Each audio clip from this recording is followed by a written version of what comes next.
इस कहानी में जिन 6 लोगों को फांसी की सजा सुनाई गई, 13 साल तक वो इसी खौफ के साए में जीते रहे कि पता नहीं किस दिन डेथ वारंट जेल पहुंचे और अगली सुबह उनकी आखिरी सुबह हो। बाद में उनमें से एक दो ने अपने इंटरव्यू में कहा था कि जब सुप्रीम कोर्ट ने भी उनकी फांसी की सजा को बरकरार रखी, उसके बाद से हर रात जब वो सोते थे तो ऐसा लगता था कि उनके सीने पर अजगर बैठा हुआ है। अजगर बैठा हुआ है और वो बेबस है कि पता नहीं अब वो कब डसेगा। तो सीने पर अजगर लेकर वो बरसों सोते रहे कि न मालूम अगले किस पल में मौत दस्तक दे दे और उनकी मौत तय है। मौत के इस खौफ ने उनकी जिंदगी छीन ली थी। और सोचिए 13 लंबे सालों तक इसी खौफ के साए में वो सब जीते रहे कि पता नहीं अगली सुबह क्या होगा। ये कहानी है 2003 की। 2003 तारीख 5 जून महाराष्ट्र के नासिक के पास एक परिवार के 5 लोगों का कत्ल हो जाता है। ये परिवार बेहद गरीब था। परिवार में कुछ 7 लोग थे। कुल 7 लोगों में से 5 का एक ही रात को कत्ल हो गया। सिर्फ 2 लोग जिंदा बच गए, उनमें से एक बूढ़ी माँ और एक उनका बेटा। रात को कत्ल होता है। कातिल घर में कुछ लूटपाट करते हैं, करीब 6-6.5 हज़ार रुपए के कुछ गहने और नकद लेकर चले गए। अब एक ही घर में 5 कत्ल हुआ, हंगामा मचा। पुलिस की टीम पहुंची, डिस्ट्रिक्ट से आई, अखबारों में खबर छपी, कत्ल की तफ्तीश शुरू हुई। जब तफ्तीश शुरू हुई तो सबसे पहले पुलिस ने पूछा कि जो कातिल थे क्या किसी ने देखा, क्योंकि उस घर में 2 जिंदा सबूत थे, एक माँ और एक बेटे। माँ बेटे ने कहा कि करीब 7-8 लोग आए थे, उनके हाथों में चाकू और डंडे थे, उन्होंने सबको मारा, लूटपाट की और उसके बाद चले गए। बस इतना ही उन्होंने देखा। पूछा गया कि क्या आप चेहरे पहचान सकती हैं? बेटे ने कहा और माँ ने हाँ, हमारे सामने आए थे, उन्होंने चेहरा अपना ढका भी नहीं था। पुलिस को लगा कि चलो केस आसान है। अब पुलिस ने तफ्तीश शुरू की। कई दिन बीत गए, कोई भी सुराग नहीं मिला। तब फिर आला पुलिस अफसर ने एक प्लान बनाया। उन्होंने कहा कि इस नासिक के आसपास के जितने भी वांटेड क्रिमिनल हैं या जो क्रिमिनल हैं, जो बीसी हैं, बैड कैरेक्टर हैं, उनकी लिस्ट निकालो और उनकी तस्वीर निकालो। अब ऐसे सारे लोगों के जो नासिक के इर्द गिर्द करीब 100 किलोमीटर के आसपास थे, सारे ऐसे क्रिमिनल की तस्वीरें निकाली गई और इन तस्वीरों को लेकर फिर उन माँ बेटों को बुलाया गया और कहा गया कि ये सारी तस्वीरें आप ध्यान से देखिए। पूरी एक एल्बम बना दी थी पुलिस ने। उस एल्बम में तमाम छटे हुए बदमाशों, कातिल, चोर, उचक्कों, डकैतों की तस्वीरें थी और वो उसी ज्यूरिसडिक्शन की थी जिसमें ये क्राइम हुआ था। माँ बेटे घंटों उन तस्वीरों को देखते रहते हैं, एल्बम को पलटते रहते हैं और फिर धीरे धीरे वो उनमें से 4 लोगों की शिनाख्त करते हैं और कहते हैं कि यही 4 है जो उस रात आए और उन्होंने कत्ल किया। कमाल ये था कि न सिर्फ माँ ने उन 4 को पहचाना, बल्कि बेटे ने भी उन्हीं 4 को पहचाना और कहा यही वो थे जो आए थे और इनके साथ 2-4 लोग और भी थे। लेकिन तस्वीर में सिर्फ उन्होंने 4 लोगों की शिनाख्त की। अब पुलिस को लगा कि चलो केस सॉल्व हो गया, लेकिन पुलिस ने उनमें से किसी को गिरफ्तार नहीं किया। वजह क्या, आज भी नहीं मालूम। धीरे धीरे वक्त बीता, इधर केस में गिरफ्तारी हो नहीं रही है, पुलिस पर दबाव है। तभी करीब 10 दिन बाद अचानक एक रोज पुलिस मीडिया को बताती है कि उसने इन 5 लोगों के सामूहिक हत्याकांड के केस को सुलझा लिया है और इस सिलसिले में 6 लोगों को गिरफ्तार कर लिया है। और यही 6 लोग थे जो उस रात उस घर में पहुंचे थे। 7 या 8 नहीं, बल्कि 6 लोग थे। उन 6 के नाम थे अंबादास लक्ष्मण शिंदे, बापू अप्पा शिंदे, अंकुश मारुति शिंदे, राज्य अप्पा शिंदे, राजू महास शिंदे और सुरेश नागू शिंदे। इन सभी की उम्र 17 से 30 साल के दरमियान थी। अब पुलिस ने इन 6 लोगों को कहा कि हमने सुलझा लिया है। इसके बाद पुलिस इन 6 लोगों को उन्हीं माँ बेटे के पास भी गई लेकर और कहा कि उस रात जो आपके घर में कत्ल हुए 5-5, इनमें से पहचानिए। ये 6 हैं जो उस रात आए थे। हैरानी ये थी कि माँ और बेटे ने उन 6 के 6 लोगों को पहचान लिया और कहा कि हाँ, यही 6 थे। अब चश्मदीद 2 ही थे जिंदा उस घर में जिनके सामने 5 कत्ल हुआ और उन 2 लोगों ने शिनाख्त की जिन 6 लोगों को पुलिस पकड़ कर लाई थी और फिर उन्होंने कहा यही थे। पुलिस का काम आसान हो गया, उन्हें उठाकर जेल में भेज दिया और अब चार्जशीट तैयार हो रही है।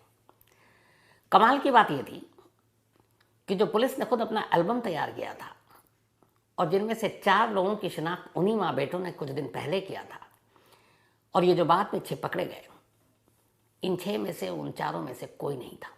वो 4 अलग थे, ये 6 अलग थे। दूसरी कमाल की बात यह थी कि जो पुलिस ने एल्बम दिया था वो उसी ये 100 किलोमीटर के अंदर के मौजूद मुजरिमों की थी और ये जो 6 लोगों को पकड़कर पुलिस ने केस को ओपन किया, ये वहाँ से 300 किलोमीटर दूर रहा करते थे। गरीब घराने के थे, अपना दिहाड़ी मजदूरी करके घर चलाते थे। तो 300 किलोमीटर दूर के 6 कातिल को पुलिस पकड़ती है और इस केस को सुलझाने का दावा करती है। और जो 4 शुरुआत में माँ बेटे ने कहा, अब उनकी कोई कहानी नहीं। पुलिस ने ना उनको गिरफ्तार किया, ना आगे किसी FIR ना चार्जशीट में उनकी कहानी आई। अब 5-5 कत्ल था, संगीन जुर्म था, सज़ा सख्त होनी थी। इसके बाद ये मामला कोर्ट में पहुंचता है। जब ये मामला सबसे पहले सेशन कोर्ट में गया तो कोर्ट ने अपना फैसला सुनाया और कोर्ट का जो फैसला आया उसमें जो उम्मीद थी वही हुआ। 2003 में यह कत्ल हुआ था 5 जून को। अगले 3 साल तक मुकदमा चला और मुकदमा चलने के बाद जून 2006 में पुणे की डिस्ट्रिक्ट कोर्ट ने यानी लोअर कोर्ट ने अपना फैसला सुनाया और इन 6 के 6 लोगों को मौत की सज़ा दी। सजाए मौत यानी फांसी। ये 6 के 6 कहते रहे हम बेगुनाह हैं, बेकसूर हैं, अदालत ने नहीं सुना और इन 6 के 6 को सजाए मौत दे दी। अब उसके बाद इन लोगों ने इस फैसले को बॉम्बे हाई कोर्ट में चैलेंज किया। बॉम्बे हाई कोर्ट में यह मुकदमा गया। करीब 9 महीने में बॉम्बे हाई कोर्ट ने भी फैसला सुना दिया। मार्च 2007 में बॉम्बे हाई कोर्ट ने अपना फैसला सुनाया, लेकिन ये कहा कि इन 6 लोगों में से 3 सबसे ज़्यादा जालिम थे, इसलिए उनकी तो फांसी की सज़ा बरकरार रहेगी। लेकिन जो बाकी 3 हैं उनका रोल कम था, इसलिए उनको उम्र कैद में तब्दील कर देते हैं उनकी सज़ा। तो लोअर कोर्ट ने 6 को फांसी दी। बॉम्बे हाई कोर्ट ने इन 6 में से 3 की फांसी बरकरार और 3 की सज़ा कम करके उम्र कैद कर दी। अब ये लोग फिर से सुप्रीम कोर्ट पहुंचे। सुप्रीम कोर्ट पहुंचे और सुप्रीम कोर्ट में भी 2 साल तक मुकदमा चला। अप्रैल 2009 सुप्रीम कोर्ट ने एक ऐतिहासिक फैसला सुनाया। उसने कहा कि 5-5 लोगों का कत्ल रेयरेस्ट ऑफ रेयर, बहुत ही विभत्स, हीनियस, खूंखार, इसलिए इन कातिलों के लिए माफ़ी और सज़ा कम करने की कोई गुंजाइश बनती नहीं है। तो बॉम्बे हाई कोर्ट ने जो 3 लोगों की सज़ा फांसी से पलट कर उम्र कैद कर दी थी वो गलत है। सुप्रीम कोर्ट ने कहा कि 6 के 6 मरने के लायक हैं और इसलिए इन 6 के 6 को सजाए मौत ही दी जाएगी। यानी लोअर कोर्ट ने 6 को फांसी दी, बॉम्बे हाई कोर्ट ने 6 की फांसी में से 3 बरकरार रखते हुए 3 की उम्र कैद में सज़ा तब्दील कर दी। लेकिन सुप्रीम कोर्ट आते आते फिर से 6 के 6 को फांसी की सज़ा सुना दी गई। अब इसके बाद मौत तय। 2009 की बात है, ये चलता रहा। अब इन 6 की 6 उम्मीदें दम तोड़ गई। मौत करीब दिख रहा है। हर दिन जेल का अब इनके ऊपर भारी है। और तभी ये लोग सोचते थे कि जैसे इनके सीने पर अजगर लेटा हुआ है या बैठा हुआ है और बस किसी भी पल डंक मारेगा और मर जाएंगे। खौफ के साए में ये ज़िंदगी जीते रहे। तभी बॉम्बे की एक NGO को इनके बारे में पता चला। वो लीगल एड, कानूनी मदद देते हैं। ये लोग बेहद गरीब थे। उन्होंने केस स्टडी की तो वो चौंक उठे। इसके बाद उन्होंने सुप्रीम कोर्ट का जो फैसला था उसको चैलेंज करने का उसी कोर्ट में फैसला किया। फिर ये सुप्रीम कोर्ट पहुंचे और सुप्रीम कोर्ट में जाकर कहा कि ये जो आपने फैसला 2009 में सुनाया 6 की 6 की फांसी की, ये गलत है क्योंकि ये बेकसूर है। सुप्रीम कोर्ट ने खैर रिव्यू पिटिशन एडमिट कर लिया, कहा ठीक है मुकदमे की फिर से सुनवाई करते हैं। लेकिन उस मुकदमे की सुनवाई में 9 साल बीत गए। फांसी देने में फटाफट फांसी दे दी तीनों कोर्ट ने, लेकिन जब ये फांसी सही है या नहीं, सज़ा सही है या नहीं, इसकी बारी आई सुनवाई की तो 9 लंबे साल लग गए। अब सोचिए 9 साल और 2003 से ये सब जेल में है। 6 साल बीते तो 9 तक तो फांसी इनके हिस्से आई। अब उसके बाद 2018 आया और 18 में सुप्रीम कोर्ट ने कहा कि ठीक है अब हम रिव्यू पिटिशन को एक्सेप्ट करेंगे। तो 15 साल तो यूं ही बीत गए 18 तक कि पता नहीं जिंदगी और मौत में क्या फैसला होगा। 18 से सुप्रीम कोर्ट ने अपने मुकदमे की सुनवाई शुरू की। मार्च 2019 का महीना है। मार्च 2019 सुप्रीम कोर्ट के इतिहास में एक ऐतिहासिक फैसला, एक ऐसा फैसला जो कानून, पुलिस, इन्वेस्टिगेशन, निचली अदालतें, उनके फैसले, इन सब पर सवालिया निशान लगा देते हैं। जब सुप्रीम कोर्ट ने अपने ही दिए हुए फैसले को दोबारा सुनने की इजाज़त दी, 3 जजों की बेंच बैठी, पूरे मुकदमे हर सबूत को गहराई और बारीकी से सुना और तब जाकर पहली बार यह एहसास हुआ कि इस केस का कैसे मर्डर हुआ था 2003 में ही। सुप्रीम कोर्ट के सामने एक एक सबूत रखे गए। जो पहली चीज़ थी वो ये थी कि जिन 4 लोगों को सबसे पहले उन माँ बेटों ने पहचाना था, कि उस रात ये आए थे और खुद पुलिस अपनी एल्बम लेकर गई थी, पुलिस के वांटेड लिस्ट में वो शामिल थे। लोअर कोर्ट, हाई कोर्ट और सुप्रीम कोर्ट ने जब पहली बार फांसी की सजा सुनाई, इन तीनों अदालतों में कभी उन 4 लोगों और उस गवाही का कहीं जिक्र ही नहीं किया गया। जिस पहले विटनेस, जो आई विटनेस है, जिनको बताया।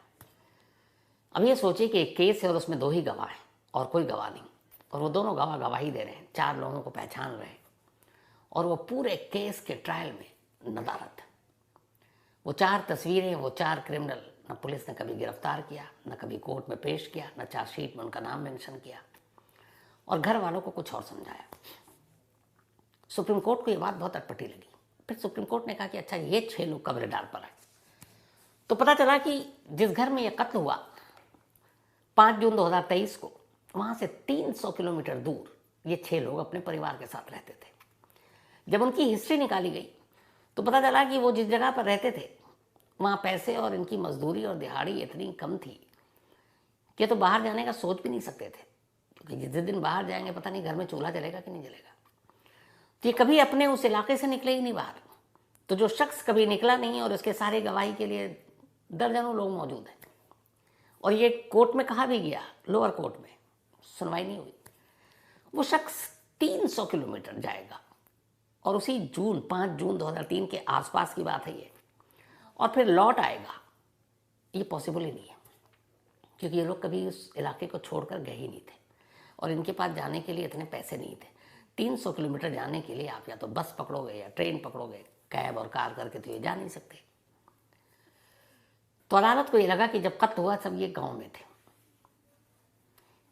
तीसरी चीज, जब पुलिस और माँ और बेटे ने गवाही दी कि कुछ सोने की चीजें थी और कुछ पैसे थे, वो ले गए थे, और कुछ और घर की चीजें थी, निशानी थी। पुलिस ने चोरी या लूट गई एक अदद भी चीज इन 6 के पास से बरामद नहीं किया। बस इनको उठाया, अंदर डाला, फैमिली को बुलाया और कहा कि यही है। तो अगर वही थे तो कोई चीज़ तो बरामदगी आपको दिखाना पड़ता था कि केस कनेक्ट करते, वो था ही नहीं। फिर पता चला कि जब माँ और बेटे से पूछा गया कि आपने इन 6 लोगों की शिनाख्त कैसे की, और इन 6 की तो उन 4 की आपने गलत किया, उन 4 की आपने गलत की, तो इन 6 की सही थी, मामला क्या था? उन्होंने कहा अंधेरा था, लेकिन वो 4 सूरतें हमें अच्छी तरीके से याद है कि वही थे शायद। तो बोला कि फिर इन 6 को कैसे पहचाना? उन्होंने कहा कि पुलिस वाले ने आके हमें कहा कि तुम्हारा असली कातिल मिल गया, हमने ढूंढ लिया। तो जब पुलिस वाले इतने भरोसे से कह रहे थे, इतने विश्वास यकीन से कह रहे थे, तो हमें लगा यही है। और वैसे भी जब घर में इतनी मौतें हों, इतनी दहशत और खौफ में हो, तो कहाँ एक एक चीज़, उसकी आंखों का रंग क्या है, नाक का कट क्या है, चेहरा कैसा है, बाल किस कलर के हैं, चेहरा गोल है, लंबा है, कौन याद रखता है? क्योंकि हम खुद ही डरे हुए कि हमें ना मार डाले। तो जब माँ बाप का ये, बल्कि माँ और बेटे का ये बयान आया कि जब पुलिस ने कहा कि यही है, तो हमने भरोसा कर लिया, बट हमने उनका चेहरा नहीं देखा। जब एक एक कर ये सारी चीज़ें 2018 से 19 तक सुप्रीम कोर्ट के सामने रखी गई, फिर उन पुलिस वालों को बुलाया गया, अब उनको ग्रिल किया गया। पता चला उन्होंने सिर्फ सुलझाने के लिए केस सुलझा दिया, लेकिन उसके बावजूद ये राज रहा कि जिस एल्बम में आपने 4 लोगों की तस्वीरें दिखाकर उनसे शिनाख्त करवा ली, उनको पकड़ने में क्या प्रॉब्लम थी? क्यों नहीं पकड़ा? कभी नहीं पकड़ा। तो जब ये सारी चीज़ें आई तो सुप्रीम कोर्ट ने कहा कि अदालत से बहुत बड़ी गलती हुई है। 6 बेकसूर लोगों को करीब 16 साल तक मौत के आहट के बीच जेल की सलाखों के पीछे रखा गया, और हर दिन उनके लिए मौत से बदतर थी। इनके साथ नाइंसाफ़ी हुई, जुल्म, और ये सब कुछ पुलिस की वजह से हुआ। तो अदालत और तो कुछ नहीं कर सकती, पर इन सबको रिहा ज़रूर कर सकती है, क्योंकि यही इंसाफ होगा। मार्च 2019 में सुप्रीम कोर्ट ने अपने ही 1 साल पहले को पलटते हुए, जिसमें इन 6 को फांसी की सज़ा दी थी, 6 के 6 लोगों को बरी कर दिया। न सिर्फ बरी किया, बल्कि महाराष्ट्र गवर्नमेंट से कहा कि इन सबको आप 5-5 लाख रुपए मुआवजा देंगे, और इन सबको जब तक इनकी ज़िंदगी अब ढर्रे पर ना आ जाए, क्योंकि ये 16 साल तक जेल में रहे, इन 16 सालों में ज़िंदगी, दुनिया, सब कुछ बदल गया है, इन्हें पता नहीं इनकी नौकरी चली गई, परिवार का क्या हाल होगा। तो जब तक इन्हें कोई अच्छा नौकरी न मिले, रोज़गार न मिले, ज़िंदगी का सहारा न मिले, 2600 रुपये महीना आप इनको भत्ता देंगे, 6 के 6 को अलग अलग, ताकि उन 2600 रुपये से ये अपनी ज़िंदगी की गाड़ी को आगे बढ़ा सकें। तो 2600 रुपये महीना खर्चा और 5 लाख रुपए एक मुश्त 6 को महाराष्ट्र सरकार को देने का हुक्म दिया। पैसे अलग चीज़ थी, ज़िंदगी लौट आई। 6 वापस 16 साल बाद घर पहुंचते हैं। अब यहाँ एक नई जद्दोजहद शुरू होती है। इनके पीछे में कई के माँ बाप गुजर गए, बच्चे बड़े हो गए, घर जला दिए गए थे, कई तो टिन के शेड में रह रहे थे।